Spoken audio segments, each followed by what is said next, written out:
Le ciel peut attendre, Heaven Can Wait, un film américain de 1943 de Ernst Lubitsch, scénario Samson Raphaelson, avec dans la distribution Jane Terney, Don Ameche, Charles Coburn, Marjorie Men et Laird Grigard. Le sujet. Juste après sa mort, Don Ameche, persuadé de mériter le feu éternel, se présente auprès du diable et sollicite son entrée en enfer. Satan semble incertain du sort à réserver à son visiteur et prend le temps d'écouter son histoire, ou plutôt celle des femmes de sa vie, au premier rang desquelles Jane Terney. L'homme évoque en effet sa vie bourgeoise, personnage exalté et cabotin, d'une mauvaise foi confondante, s'arrêtant sur les divers écarts à la morale qui ont jalonné son parcours. Notre avis. Le ciel peut attendre est l'avant-dernier film réalisé intégralement par Ernst Lubitsch. Il s'agit d'un petit conte fantastique réalisé en Technicolor. Et comme à son habitude, eh bien, Ernst Lubitsch va nous raconter une histoire qui est à la fois humoristique, un petit peu satirique.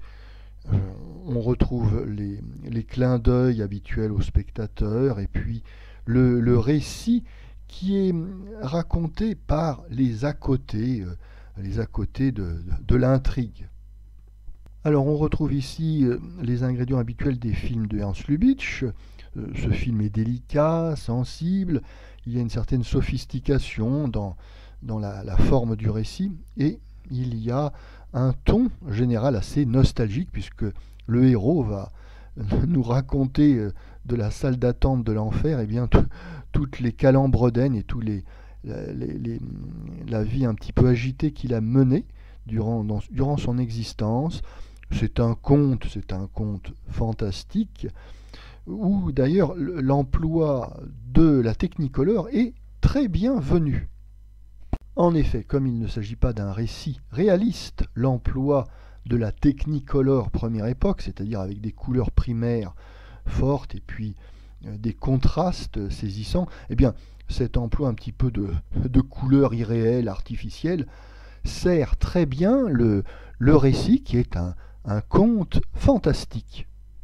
Oui, c'est d'ailleurs ce qui fait le charme et peut-être le défaut du film. On a l'impression de feuilleter un bel album d'images en couleur avec des décors très riches et des costumes aux couleurs contrastées, comme je le disais, pour mieux mettre en avant et mettre en valeur les acteurs. Alors, tout ça est un petit peu théâtral, on s'éloigne un petit peu de l'art cinématographique. Le jeu des acteurs est un petit peu académique et on regrettera que Don Ameche et Jane Terney soient un petit peu en retrait.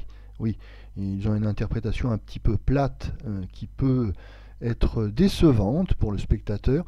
En revanche, celui-ci appréciera la prestation d'Eugène Pallette, un acteur très amusant et qui joue ici un rôle de milliardaire très américain. Enfin, on est dans la caricature, mais c'est une caricature néanmoins fort amusante. Certes, Le ciel peut attendre constitue un spectacle fort agréable, mais compte tenu du sujet, on ne peut manquer de le comparer à un autre film, un film de 1942, La splendeur des Amberson, de Orson Welles. Oui, les deux films ont des sujets voisins. Il s'agit de l'histoire d'un monde appelé à disparaître, il s'agit du destin d'un jouisseur, d'un possédant appelé à tout perdre. Mais autant le film d'Orson Welles se caractérise par sa modernité, c'est un film qui est tout à la fois réaliste, puissant, troublant, autant le film de Ernst Lubitsch eh bien, apparaît déjà un petit peu démodé en 1943.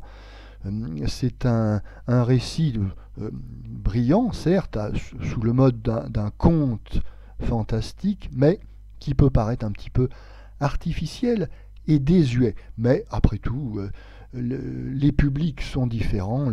On peut préférer la désuétude de Le ciel peut attendre à la modernité dynamique de La splendeur des Amberson.